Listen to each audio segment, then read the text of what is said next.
Good evening and welcome to Infowars Nightly News with me, your host, Paul Joseph Watson, on this Friday, February 17th edition. Coming up, Rob Dew interviews James Wesley Rawls about his new book, which deals with the coming financial collapse and survival techniques. It's a book of fiction, but also contains some very real solutions for everybody to be involved with. Now, the news, our top headline tonight. FEMA follows DHS in monitoring news coverage of its activities 24/7. The Federal Emergency Management Agency, FEMA, has followed in the footsteps of the DHS in looking to hire a private contractor that will monitor news coverage of the agency's activities on a 24/7 basis. Quote, FEMA is planning to award a 100% small business set-aside contract to a media monitoring firm that can monitor, archive and measure all local news in major Nielsen markets, all nationally broadcast news and all cable outlets for their news coverage of FEMA activities in the field across the US, reports Government Security News. And the program is similar in nature to a DHS monitoring effort that stoked controversy and a congressional hearing after it emerged that the DHS had hired an outside contractor, General Dynamics Advanced Information Systems, to monitor social media outlets along with a list of websites, including the Drudge Report, on a 24/7, 365 basis in order to uncover, quote, any media reports that reflect adversely on the US government or the department. And so we have this raft of federal agencies, we'll talk about the FBI in a minute, suddenly in a scramble to keep a constant watch on what people are reporting on or saying about the government online. And as we heard during the DHS subcommittee hearing yesterday, this is not aimed at newspaper people, people who produce news content. It's not aimed at bloggers. I mean, it's only going to make us talk about it even more. It's going to make us talk about the federal government in a negative context even more. I mean, this is aimed at creating a chilling effect wherein the average American will be more reluctant to criticize their government because of the fear that they could face some kind of reprisal. And in the particular case of FEMA, this agency was, of course, caught completely botching the response to Hurricane Katrina. Of course, we know they got massive new funding and powers as a result of that, but their image did take a pounding. So now they're trying to massage their image back into a good state. But what is FEMA preparing for that requires them to monitor the internet 24/7 to gauge the reaction to their activities? Well, could it be the rollout of clergy response teams during a national emergency? These are pastors and religious representatives trained by the federal government, as we reported in 2006, to, quote, quell dissent and pacify citizens to obey the government in the event of a declaration of martial law. And that, of course, is something that can't be dismissed as a conspiracy theory because it's an admitted program. So we got FEMA very interested in keeping tabs on what people are thinking of its activities. And this relates very much to our next story, which is FBI to spy on gold bugs via suspicious comments app. Given the fact that the FBI has characterized the view that the US should return to the gold standard as an extremist belief held by potential domestic terrorists, should gold bugs be concerned about the agency's efforts to create a new app that tracks suspicious comments made on social media websites?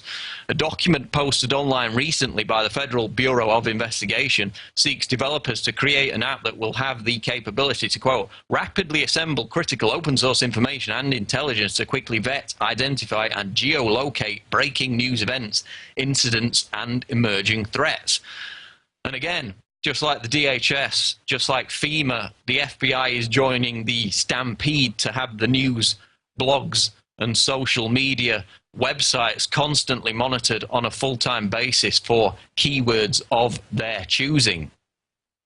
And just like the DHS stonewall the congressional hearing yesterday by trying to restrict the debate to disaster relief, the FBI is doing the same with this program. But we know from last week's announcement out the FBI's counter-terror division, in addition to the FBI's Communities Against Terrorism program, that people who they think should be monitored as potential domestic terrorists are the same people who post tweets and Facebooks about believing in the gold standard. And of course, we had the story about buying a cup of coffee with cash at an internet cafe and also buying food in bulk. All of these activities are deemed suspicious and potentially indications of terrorism by the FBI. So that's what they're going to be interested in when it comes to monitoring social media. Former FBI agent Mike German said comments made on a Twitter account deemed suspect by the FBI could create, quote, a cloud of suspicion over people merely using social media to express their First Amendment rights, warning that the feds could use the data to, quote, increase video surveillance in a neighborhood. And this is what he said. Quote, part of what we want to protect is the freedom to speak your mind, to criticize government policies without the fear that the government will take it the wrong way and start treating you as if you're a threat, German told Fox News. But of course, as we know, the DHS see something, say something videos, the FBI flyers going out to businesses like internet cafes, tattoo parlors, military surplus stores, etc. The MIAC report and a host of other examples spanning back years prove that informed Americans who are angry or dissatisfied at the federal government have already been identified and targeted as the primary terror threat. So that's what the FBI, the DHS and FEMA are going to be interested in with this monitoring program of social media, Facebook, Twitter comments, etc. Moving on to our next story, Virginia House passes NDAA nullification 96-4. In a move completely ignored by the establishment media, the Virginia House of Delegates has voted in favor of House Bill 1160, legislation that codifies in Virginia law non-compliance with the kidnapping provisions of sections 102 and 1022 1021 and 1022 of the National Defense Authorization Act of 2012, NDAA. The final vote, held on February 14th, was 96-4. The bill was sponsored by Delegate Bob Marshall and was introduced on January 16th of this year. Virginia Governor Bob McConnell is on record as opposing the legislation, and as we know, he was, of course, on Obama's infamous Council of Governors for this martial law plan that they've got.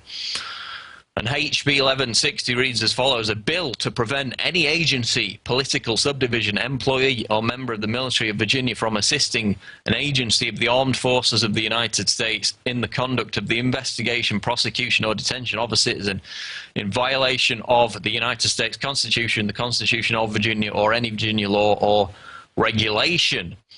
And we've got other states with legislation pending for NDAA nullification, which of course is the, in specific terms, the indefinite detention provision of the NDAA.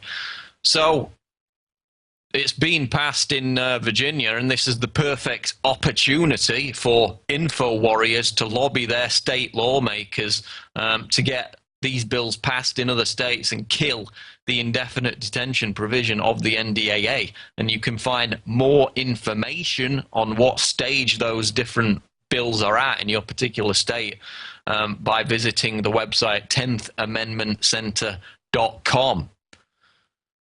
Military top brass tell troops not to march in Ron Paul rally.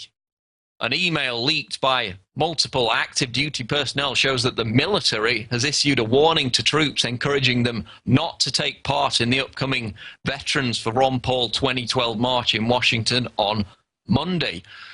Quote, this is from the email: as a reminder, active duty personnel are prohibited by DoD Directive 1344-10, paragraph 41210, from marching in a partisan political parade, regardless of whether they are in uniform or civilian clothes, reads the email, which was sent from a Navy.mil address and eventually found its way to the organizer, Adam Kokesh, who, of course, was featured on this show. And you can go to Infowars.com, read the full email. But in this email, they add that even non-active duty and retired military, of course, this whole march is Veterans for Ron Paul. It's about, you know, mainly people who have retired from the military. Even they cannot march, according to this intimidation tactic by the military. Even if they're not in uniform, they can't march. It says they cannot be seen to be endorsing a candidate, which, of course, is impossible. That's what the march is all about, endorsing Ron Paul. So the military is basically threatening people who've been out of the military for years, veterans, that they can't publicly support Ron Paul. And so again, despite the fact that Ron Paul has the most financial support from the military out of all the Republican candidates combined, more than Obama, more than everybody else put together, Romney, Gingrich, all of them, the top brass are trying to prevent Ron Paul from being seen in the eyes of the American people as having the support of the military. And so it's fine, you know, to have Barack Obama doing a photo op with the troops. God forbid should veterans who've been retired for years have anything to do with Ron Paul. And of course, this is not the first time that the army has tried to sabotage and intimidate people for partaking in a Ron Paul rally. Remember the End the Fed rallies of 2008, which of course were organized by Ron Paul supporters. Ron Paul himself was in attendance at several of them, as was Alex Jones. And of course, the United States Army Reserve Command sent out an advisory to alert law enforcement or other military and intelligence agencies that these protests were taking place. In that instance, they were treating the free exercise of the First Amendment as a potential terrorist threat, during which the army were ready to be mobilized. So again, they're trying to pull the same stunt with this Ron Paul march on Monday. So, I mean, people should, of course, not be intimidated by these tactics. They're not going to court-martial thousands of people who are not even active duty in the military anymore. And so we encourage everyone who can make it to attend the march, Veterans for Ron Paul, which begins at the Washington Monument 12 noon and ends 3 p.m. at the White House on Monday. Next story, Israel, US exploit false flag attacks to ramp up propaganda campaign, reports Kurt Nimmo, Infowars.com. In the wake of the amateurish terror attacks in India, Georgia and Thailand earlier in the week, Israel has ramped up its propaganda campaign to demonize Iran and Hezbollah by warning its citizens about the dangers of travel. Quote, Iran and Hezbollah are continuing to try to carry out other attacks on targets abroad, said a nameless counterterrorism official, without offering details or credible evidence. That means asking Israelis abroad to be vigilant. And this ties in with an article that I wrote yesterday entitled, Iran teams up with Al-Qaeda, claims dubious Telegraph report. And they're now citing baseless intelligence sources to claim that Al-Qaeda, the Sunni terrorist group, has teamed up with Iran, the biggest Shia country on the planet, to attack the West. And specifically, they mentioned the target, which is apparently the London Olympics, which begins in July. Now, let's just brush aside the fact that Al-Qaeda and Iran are mortal enemies. Let's discount the fact that Al-Qaeda spokespeople like Zawahiri and the late al-Zarqawi routinely denounce Iran in public. And who is it in actual fact that's been funding and training Al-Qaeda affiliated groups to carry out terror attacks? Who is it that's been funding and training Al-Qaeda rebels to take over Libya and Syria? I'll give you a clue. It isn't Iran. NBC News, remember, reported last week, this is the same story we've been reporting for years, they just confirmed it via US officials, that groups with direct ties to Al-Qaeda, and specifically the group MEK, are carrying out bombings and assassinations in Iran. And this is being bankrolled and directed from Israel. This, of course, is the same group, MEK, that's been backed financially by the United States since at least 2007. So while Israel and the US are admittedly funding and training Al-Qaeda-linked groups to attack Iran, the corporate media, the same media who sold you weapons of mass destruction, Niger yellow cake, and phony 45-minute warnings before the invasion of Iraq, now they're saying that Iran has teamed up with Al-Qaeda, even when the US government's publicly airlifting the same Al-Qaeda rebels who helped them overthrow Gaddafi, who have turned Libya into a hellhole, airlifting them into Syria to take down Assad. And yet all along reporting that it's Iran that's teamed up with Al-Qaeda, when in fact, in your face, it's the US and Israel, as ever. And bearing all that in mind, this also ties into this story, which broke just a few hours ago. Fox News, feds arrest man allegedly heading to U.S. Capitol for suicide mission after sting investigation. Authorities have arrested a man allegedly on his way to the U.S. Capitol for what he thought would be a suicide attack on one of the nation's most symbolic landmarks, Fox News has learned exclusively. The man in his 30s and of Moroccan descent was nabbed following a lengthy investigation by the FBI, initiated after he expressed interest in conducting an attack. It's unclear how the FBI learned of his aspirations, though he came onto the radar screen of law enforcement in early December. So they say it's unclear how the FBI learned of his aspirations. Well, Fox News, I'll give you a hint. Do you think for a second that this is just like almost every other single terror bust that the FBI has been involved in since 9/11, that the FBI provided him with the means, the radicalization and the training to go ahead with this? And it's actually in the article itself that it's another fabricated terror plot run from beginning to end by the FBI. Quote, the man thought undercover FBI agents assisting him in his plot were associates of Al-Qaeda. And it goes on to admit that the FBI provided him with a disabled gun during their ongoing operation, Fox News has learned. And then it says also that the guy had fake explosives, which the FBI knew were duds. Well, how did they know? Because they gave them to him, just like every other similar case. And I'm sure, just like the bizarre incident in Bangkok, which had no connection to the Iranian government, it turned out, but the Israelis claimed it did anyway, that this, again, will be further used to grease the skids for an attack on Iran. Just like the completely manufactured Saudi ambassador assassination plot. Remember, Tony Schaefer came out and said that the FBI, his sources in the FBI, had no information on it whatsoever. It was a ridiculous, ludicrous concoction that a used car salesman was going to start assassinating Saudi ambassadors in America. And again, that was used to grease the skids to demonize Iran. As will this. I mean, you can add it to the growing list of contrived terror plots. Underwear bomber, again in focus yesterday. No passport. Well-dressed man helps him get on the plane. State Department ordered by the CIA to let him on. Toronto 18 in Canada. Bunch of mental incompetence. The Royal Canadian Mounted Police gave them the fertilizer explosive via their informant. Miami 7. Supposedly going to attack the Sears Tower in Chicago. Semi-retarded gangbangers provocateured from start to finish by the FBI.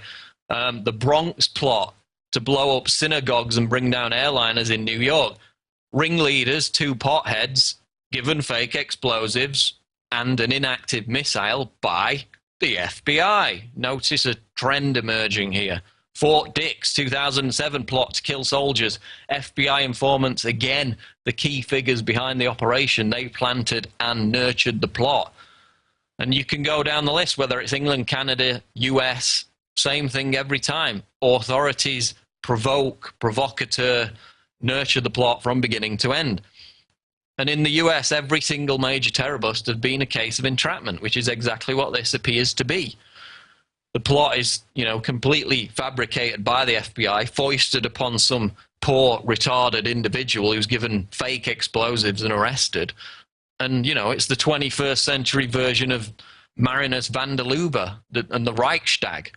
And this is why the TSA gets to put its hands down your pants. This is why the FBI is spying on your Facebook and Twitter posts.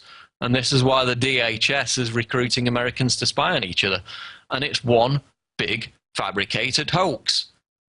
The war on terror is contrived nonsense. And this Moroccan patsy that Fox News is excitedly reporting about is just the latest chapter in this work of fiction. Just before we sign off here, I encourage all of you who are watching this on YouTube to sign up at prisonplanet.tv and get your subscription. Years and years of multimedia archives now available. Of course, you get the Alex Jones Show live video archives, special interviews, speeches, special events, and of course, the live stream of Infowars Nightly News. We've still got the Give the Gift of Truth special running at the moment. It's $39.95, which is, of course, 44% discount. And, of course, prisonplanet.tv is also available on Roku. So we encourage all of you who are watching on YouTube to support us. This is how we operate. This is how we fund the network. So sign up today at prisonplanet.tv. And that's going to do it for this edition of Infowars Nightly News. I've been your host, Paul Joseph Watson, and we'll see you on the next edition. Take care.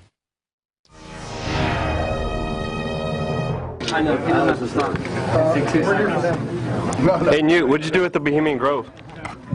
Why don't you never answer that question, sir? Newt, never answer that question.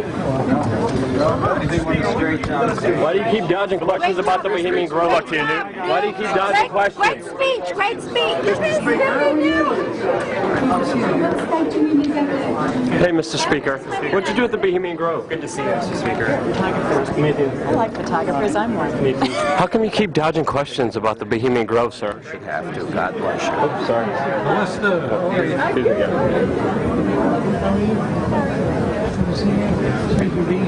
Newt, seriously, why all the secrecy? For the restful rain, fire shall have its will of thee, and all the winds make merry with thy dust. Bring fire!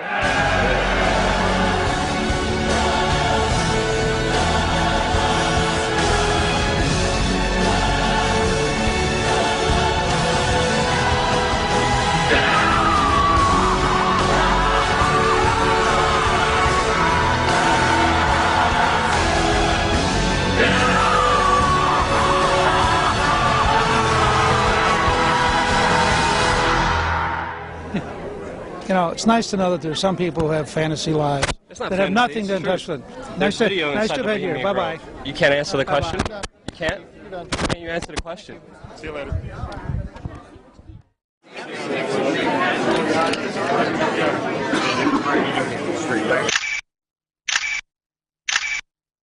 I know you consider yourself a Catholic, but what happens when you worship Moloch at the Bohemian Grove?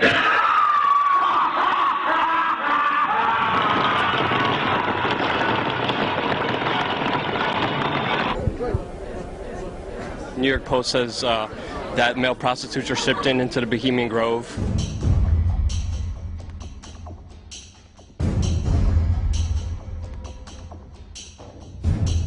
Can you tell us what happens there?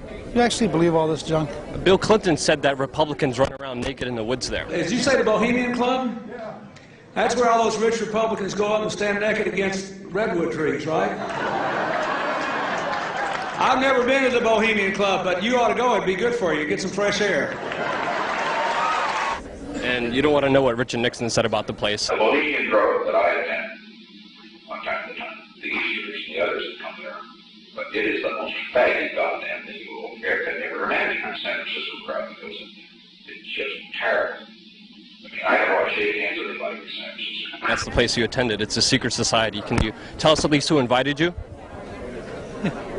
You know, it's nice to know that there's some people who have fantasy lives that have nothing to touch with. Nice to be here. Bye-bye. You can't answer the question? You can't? Can you answer the question? See you later. Greetings, fellow Info Warriors.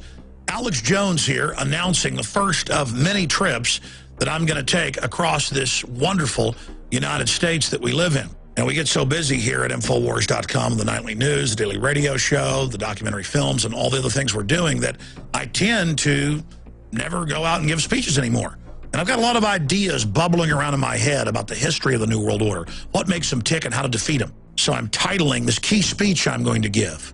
It'll run around 2 hours long, Blueprint to Defeat the New World Order. And we're also going to have a surprise premiere of a short documentary film we've been working on at the event. First off, I'm going to be going to Dallas, Texas, Sunday, February 19th, 2012, to the historic Lakewood Theater. And the next Sunday, February 26th, I'm going to be in Orlando, Florida. You can find out more about the events and buy tickets at Infowars.com/events. Now, unfortunately, every event I've ever had, we've had to turn people away. So get your tickets early at Infowars.com/events. There's a lot of crazy stuff going on in this world. And the craziest of all is this explosive awakening. I can't wait to meet you and shake your hand. I'll see you in Dallas, and I'll see you in Orlando. Infowars.com/events.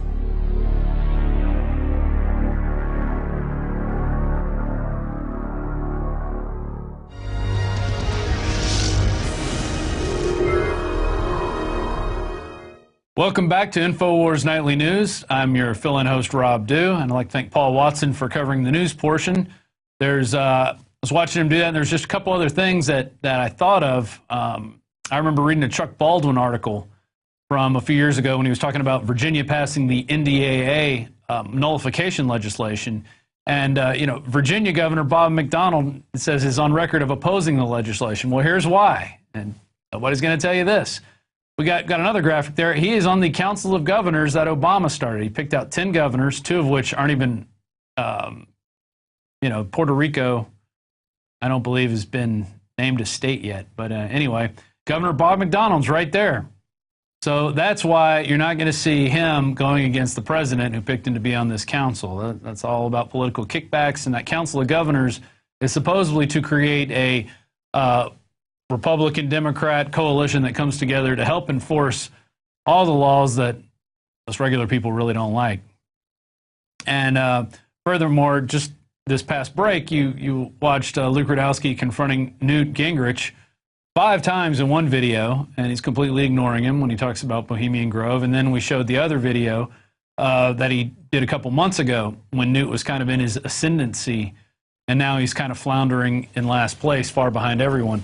But, right here we have the book. It was sent in from a listener. This is the Annals of Bohemian Grove, 87 to 96. Okay? And it's got all these pictures. There's a cremation of care. There's Jimmy Carter, who came along. Also Jack Kemp. And then there you got Newt inside the book. And you got the 2 Bushes together, like father, like son. And here's another picture we found. You go to this overhead dot cam shot. Here is Newt Gingrich with John O'Connor in 1995. So there he is right there in the book, in the flesh. It's Newty, all right? He goes to the Grove. He may not want to admit it, and he didn't even kind of slide off the question by saying, we go there to have gentleman fun. We go there for a gentleman's parties and all that other stuff. No. He goes there. They do Luciferian worshiping ceremonies, worshiping stone owls, and he doesn't want you to know about it. He wants to pretend that he's a great man and that you should vote for him for president because he's going to build a moon base and whatnot. One final article. Alex covered this a little bit today, and this was Kurt Haskell brought this to my attention. Trinity speakers say U.S. must share sacrifice, and this is from the San Antonio Express. So you got Alan Simpson and Erskine Biles, a couple of fossil bipartisan members who are, well, I'll just read it right here. Simpson, a former U.S. Senator from Wyoming, and Bowles, the White House Chief of Staff under Clinton, say the only way to get the country's finances on a sustainable path is a combination of cutting costs, increasing taxes, and encouraging economic growth. Now, increasing taxes and encouraging economic growth, well, that's not going to happen. You can't encourage economic growth by increasing taxes. That's already been proven. Putting everything from Social Security benefits to defense spending and Medicare on the table. Guess what? They're not going to put defense spending on the table. They're going to put your Social Security and your Medicare on the table. And Simpson and Bowles spoke Tuesday morning as part of the Trinity University's Policy Maker Breakfast Series, zinging a series of jokes and one-liners at an audience of about 500 with a serious message and words politicians use, such as shared sacrifice. They say if the country doesn't act, the financial markets will eventually raise the cost of credit, likely turning on a dime and moving without warning, as is happening in Europe. If that happens, the cost of everything from credit card debt to home mortgages, along with the cost of borrowing for the country, will shoot up, and the U.S. will experience a recession like you've never seen before, Boyles said. Simpson said the commission members differed on when they thought the tipping point might come, but no one thought it would be more than 2 years away. Okay, folks, time to get prepared. So just last year, we had politicians saying that we've got about 2 years to get our house in order or there's going to be an economic collapse with the way things are going.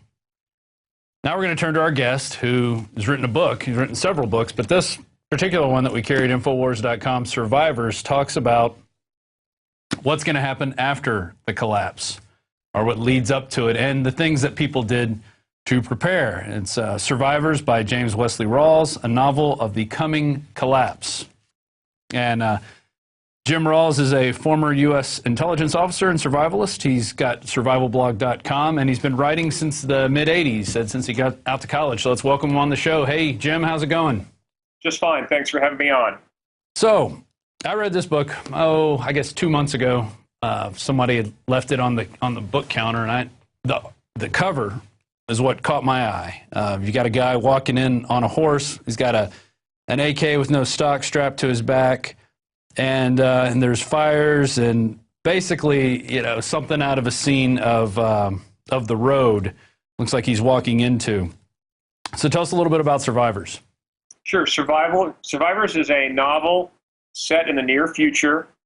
It describes a classic hyperinflation and socioeconomic collapse that's very severe. It brings the power grids down and essentially brings our national economy to a grinding halt.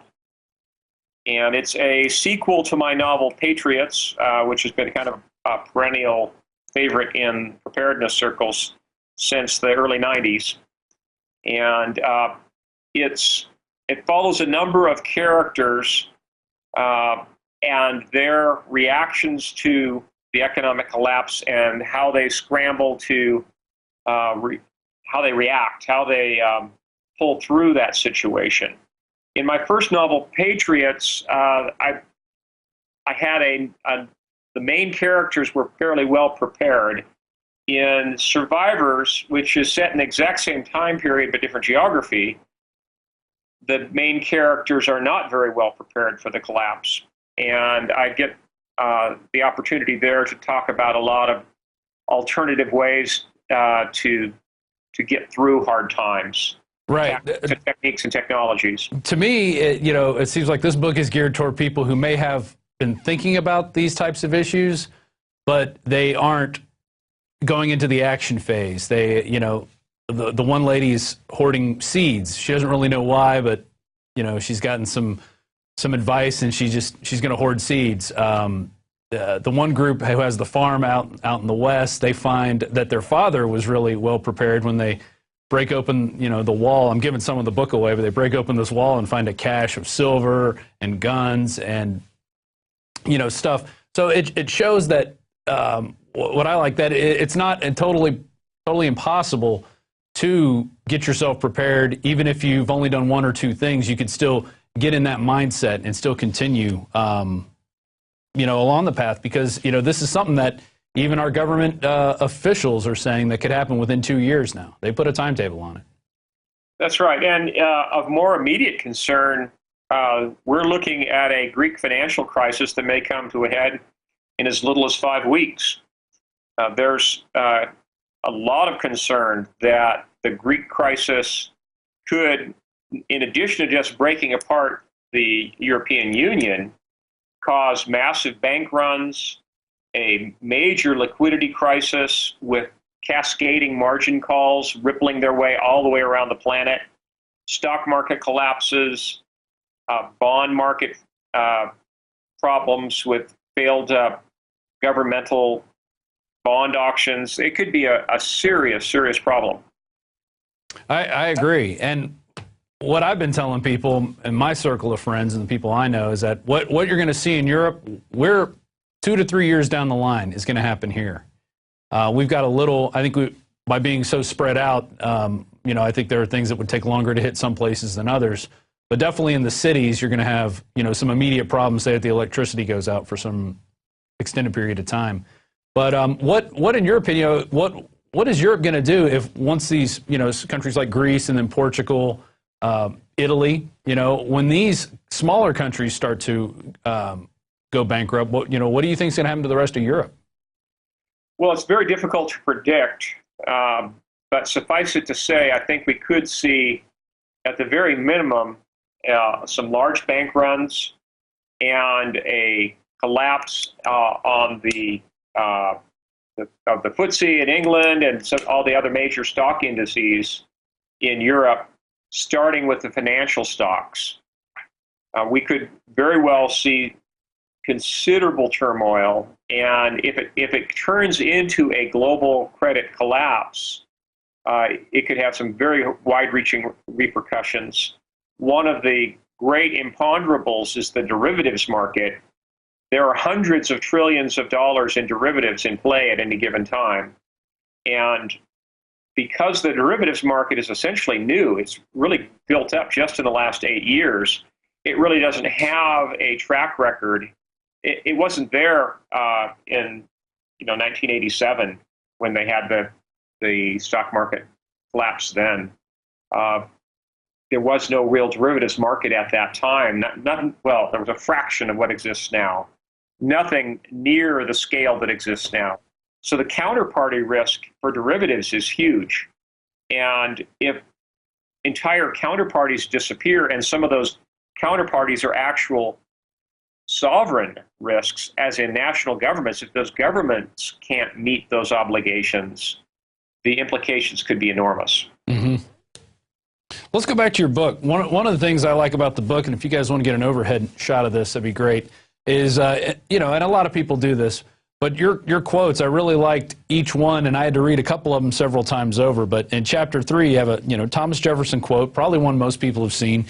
If the American people ever allow private banks to control the issue of their currency, first by inflation, then by deflation, the banks and the corporations will grow up around them, will deprive the people of all their property until their children wake up homeless and the continent their fathers conquered.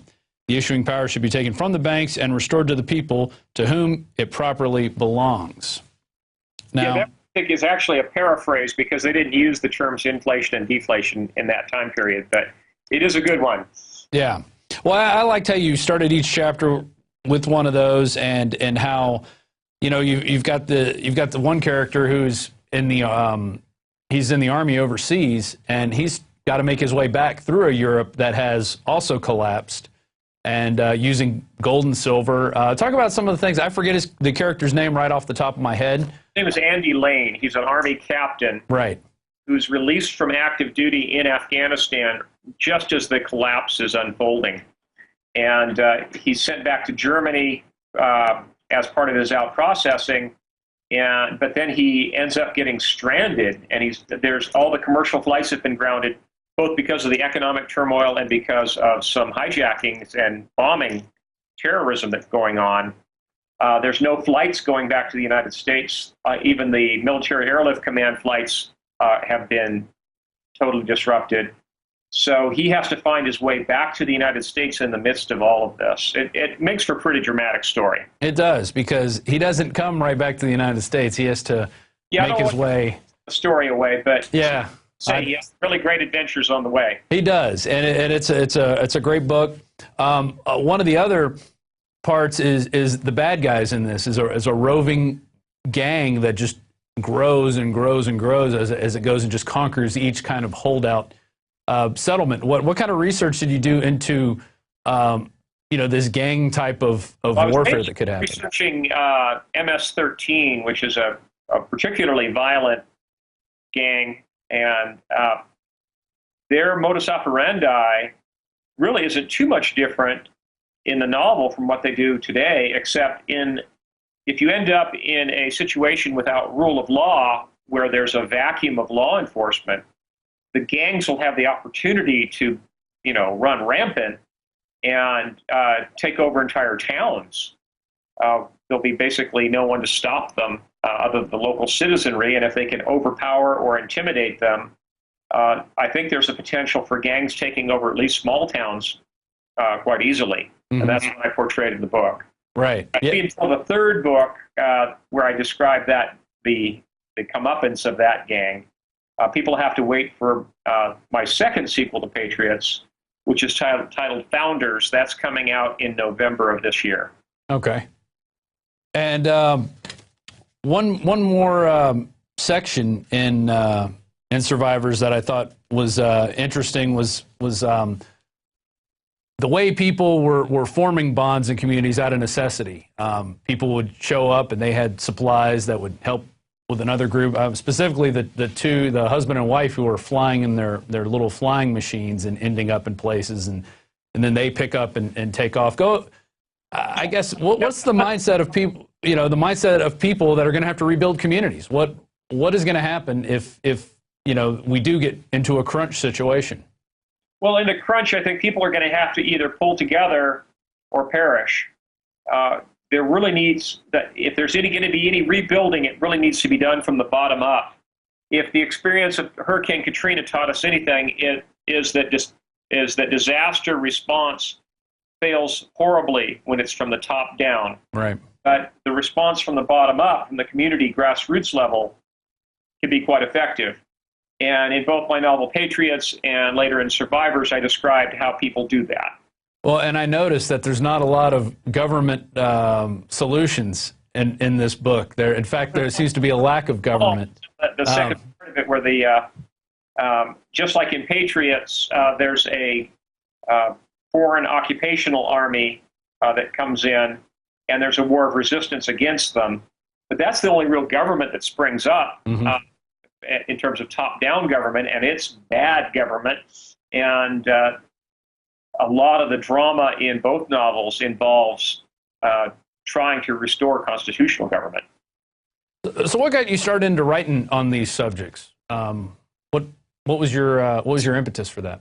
I was an Army intelligence officer, and a lot of my research, and some of which was in the classified arena, led me to believe that modern societies are very fragile. And I recognized in all these country studies, seeing country after country, where the fragility of the system can meet a brick wall and things can fall apart very quickly and easily. It's happened again and again all over the world. And then I recognized the fact that our own society was even more fragile because we have even longer chains of supply. We have an even greater dependence upon the power grids in particular and technology in general. And that's why in the winter of 1990, 1991, I began drafting my novel Patriots. So you saw the handwriting on the wall of something that could potentially happen. Right. If, well, some things we can't stop. I know that we can at least speak out against our governments that are, and the banking systems that look like they are imploding this stuff by design, on purpose, and just so they can go around and collect up the pieces after they fall. Yes, in my conversation with Alex Jones earlier this week, part of our conjecture was whether there might be a planned economic collapse, but both Alex and I wondered if that situation might get beyond their control. They might stage a crisis as part of the Hegelian dialectic, but then if the reins of power get out of their hands, if society collapses so completely that there's no longer a functioning military, no longer a functioning law enforcement system, and no longer a functioning financial system, basically it's out of their hands. They basically have created a house of cards. It will fall in front of them, and they won't be the ones putting things back together. Right. No, it's going to be up to us. And that's what people have to look in the mirror and realize, that the solutions are not going to come from the government. They're not going to come from the police. These guys are going to be trying to protect their families. As you point out in your book, at this Air Force base, all of a sudden there was nobody there minding the armory, and that's because these people are going to be running to the hills as well, or trying to take care of their families and their loved ones. Right. It is important that people plan ahead and that they stock up and train as best as they can. It'll only be the families that are well prepared where you'll have people that can keep an eye on the big picture. Right.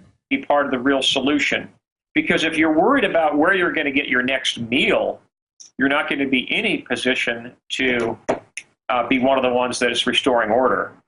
Well, let's go into some of those things. What can some people do to prepare? What are like a top 5, I guess, that people can do right now? The top of the list would be water filtration and identifying open water sources that you can draw water from. Then beyond that, of course, food storage, starting out by just doubling up on the staple foods that you buy on a regular basis, things like pasta, wheat, rice, beans, honey, things that store for a long period of time. And then beyond that, moving on to longer term storage foods. Some of those, if they're vacuum-packed, freeze-dried foods, they can have up to a 30-year shelf life. They're fairly expensive, though, compared to just bulk foods. Mm-hmm. And then beyond that, of course, first aid and advanced medical equipment, communications equipment, and firearms. Lots and lots of ammo in particular is crucial. Yeah, I'm going to share a story with you. I've got a couple friends who they say when some of their other friends go over and say, "Why do you have so many guns?"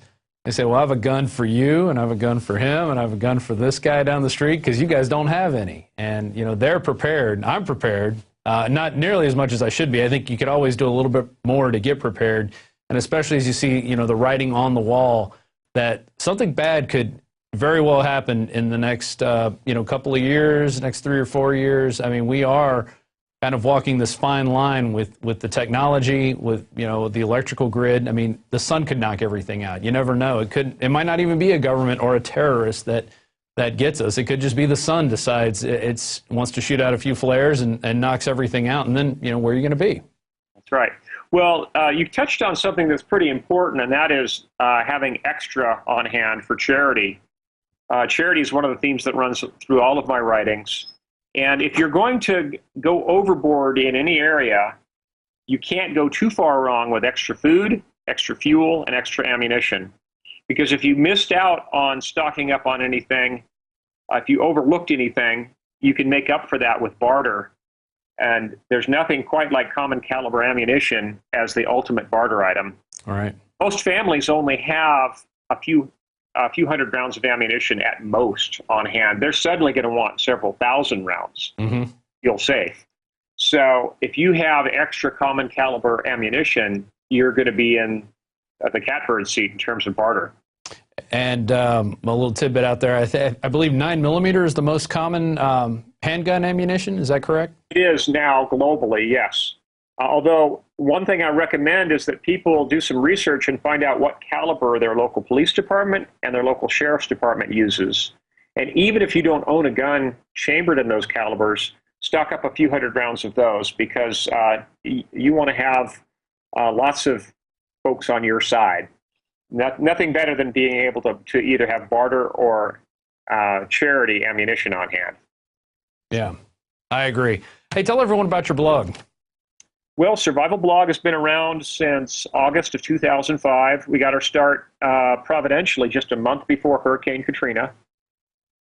And it's grown by leaps and bounds. It's basically doubled each year for the first 4 years it was in existence, and it started to plateau now. But we now have a huge number of visits each week.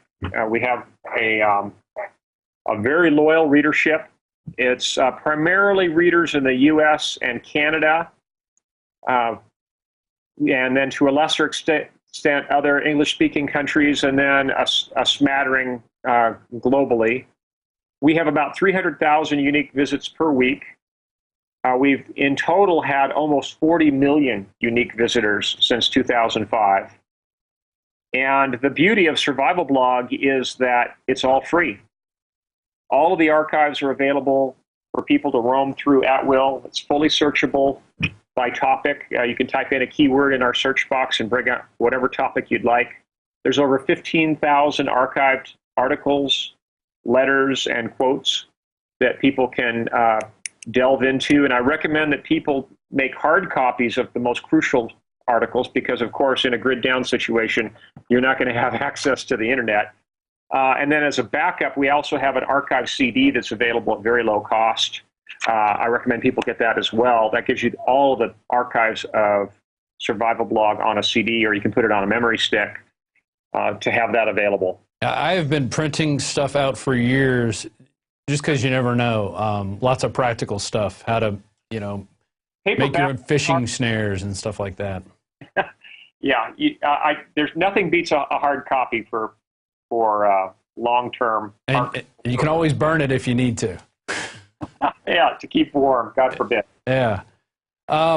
You've traveled across the country. You've interviewed people. You've been on speaking engagements. How many people across the country do you think are in that preparedness state of mind? I mean, we got shows on the cable networks now talking about people who are getting prepared and stuff like that. So it's kind of entering the vernacular a little bit. But what's your? It is entering the national psyche, but in terms of real, practical, tangible preparedness, there's a lot more people interested in preparedness than those who've actually gotten off their tail and done anything about it.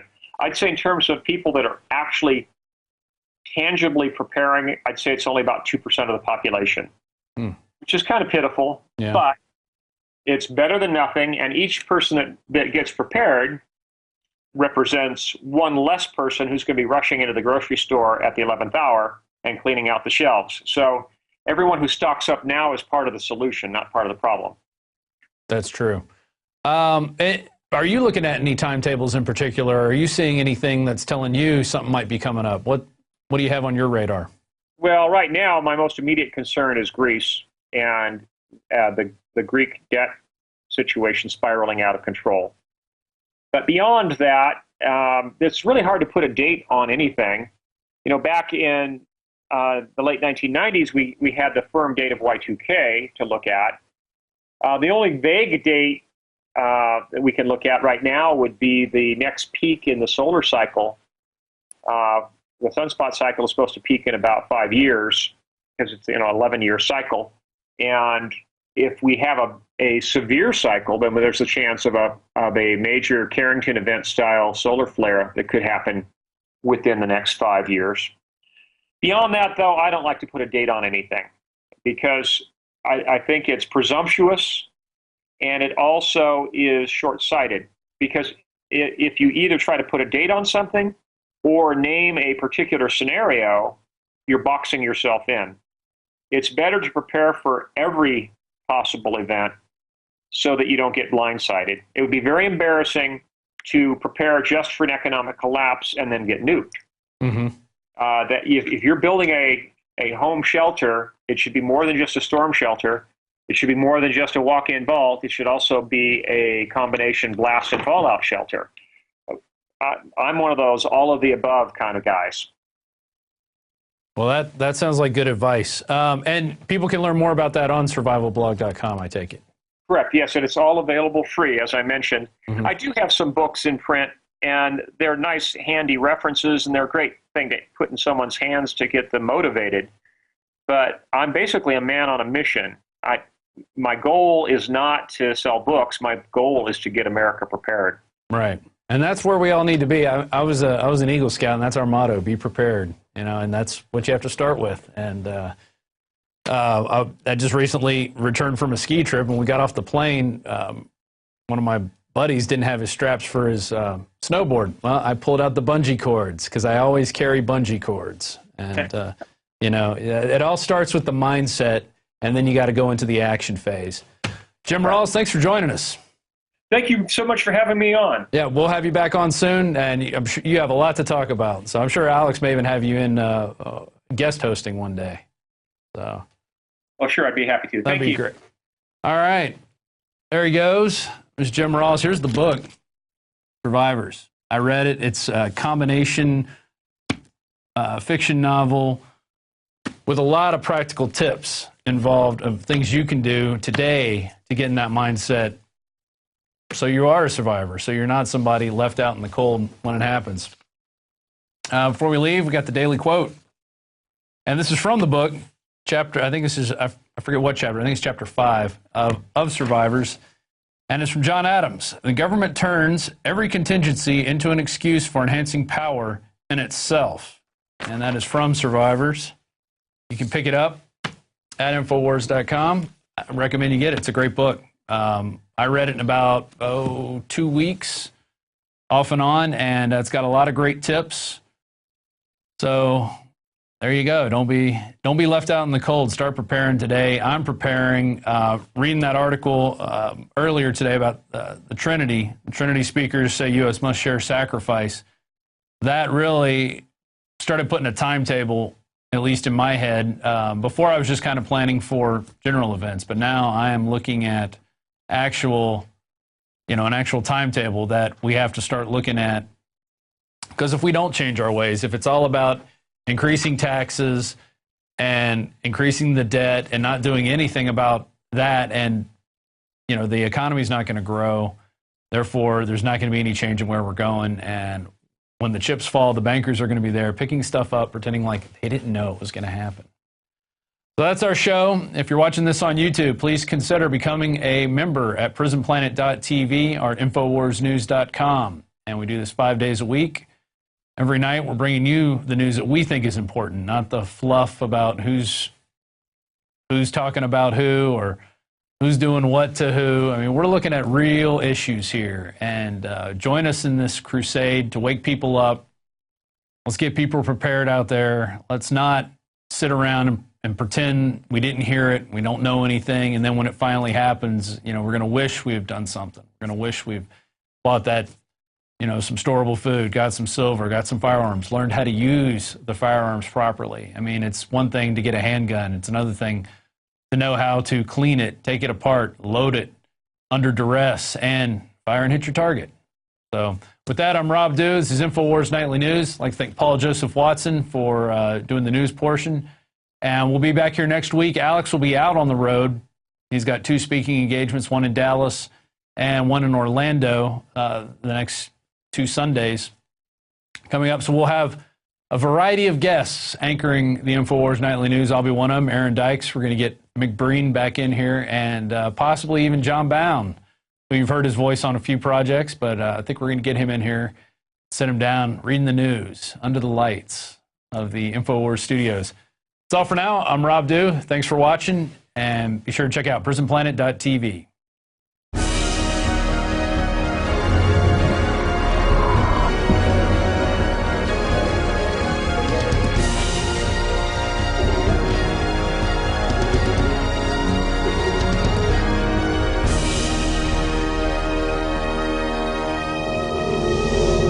Nullification, which of course is the, in specific terms, the indefinite detention provision of the NDAA.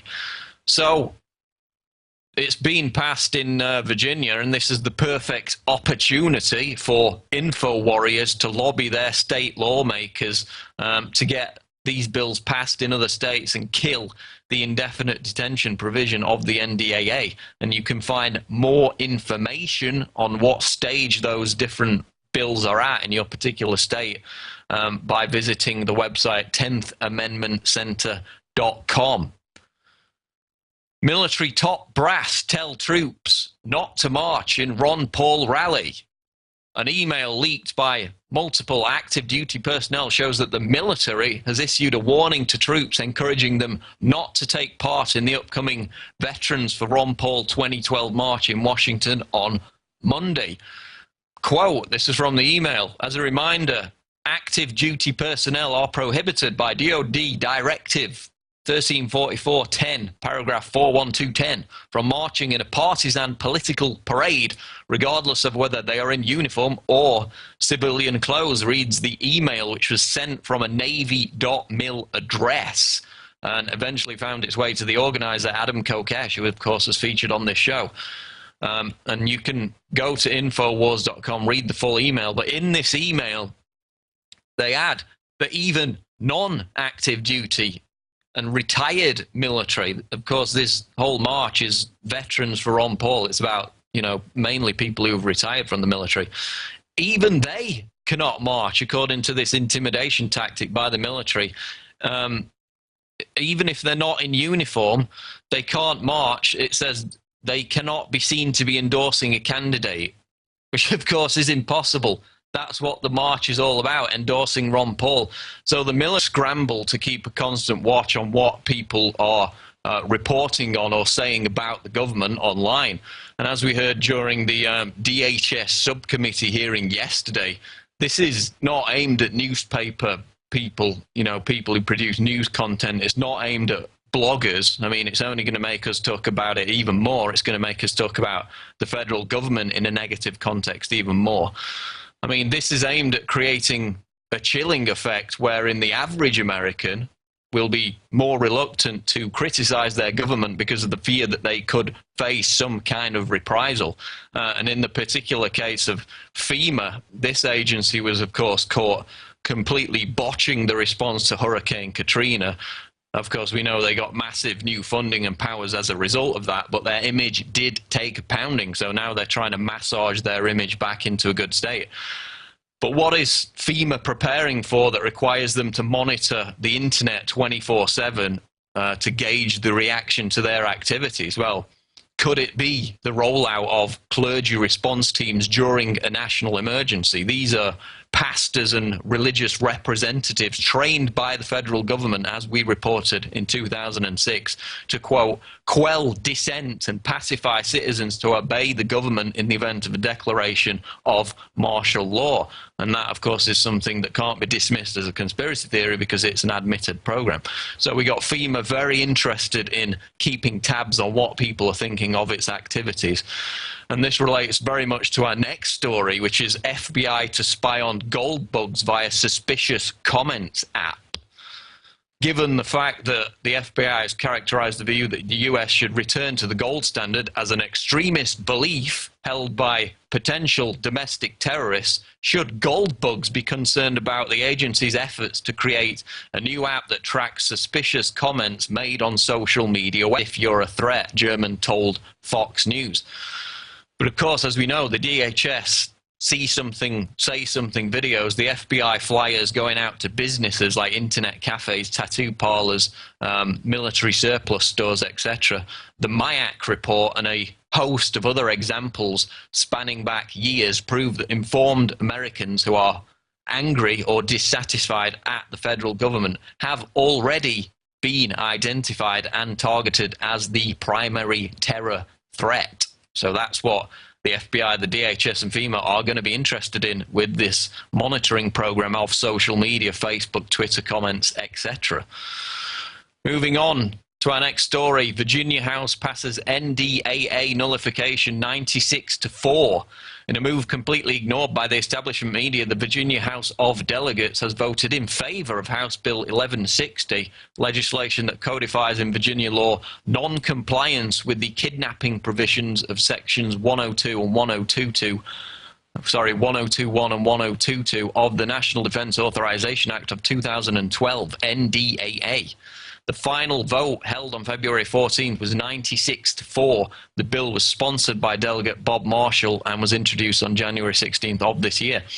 Virginia Governor Bob McConnell is on record as opposing the legislation, and as we know, he was, of course, on Obama's infamous Council of Governors for this martial law plan that they've got.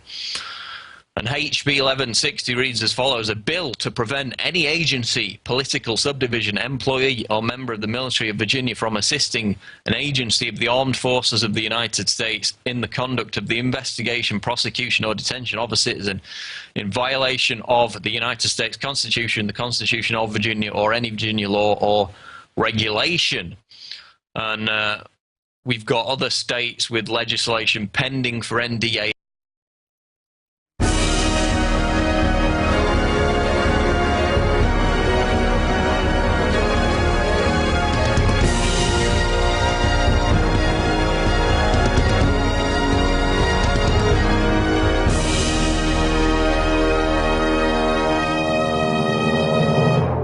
Good evening and welcome to Infowars Nightly News with me, your host, Paul Joseph Watson, on this Friday, February 17th edition. Coming up, Rob Dew interviews James Wesley Rawls about his new book, which deals with the coming financial collapse and survival techniques. It's a book of fiction, but also contains some very real solutions for everybody to be involved with. Now, the news, our top headline tonight: FEMA follows DHS in monitoring news coverage of its activities 24/7. The Federal Emergency Management Agency, FEMA, has followed in the footsteps of the DHS in looking to hire a private contractor that will monitor news coverage of the agency's activities on a 24/7 basis. Quote, FEMA is planning to award a 100% small business set-aside contract to a media monitoring firm that can monitor, archive and measure all local news in major Nielsen markets, all nationally broadcast news and all cable outlets for their news coverage of FEMA activities in the field across the US, reports Government Security News. And the program is similar in nature to a DHS monitoring effort that stoked controversy and a congressional hearing after it emerged that the DHS had hired an outside contractor, General Dynamics Advanced Information Systems, to monitor social media outlets along with a list of websites, including the Drudge Report, on a 24/7, 365 basis in order to uncover, quote, any media reports that reflect adversely on the US government or the department. And so we have this raft of federal agencies, we'll talk about the FBI in a minute, suddenly in websites. A document posted online recently by the Federal Bureau of Investigation seeks developers to create an app that will have the capability to, quote, rapidly assemble critical open source information and intelligence to quickly vet, identify and geolocate breaking news events, incidents and emerging threats.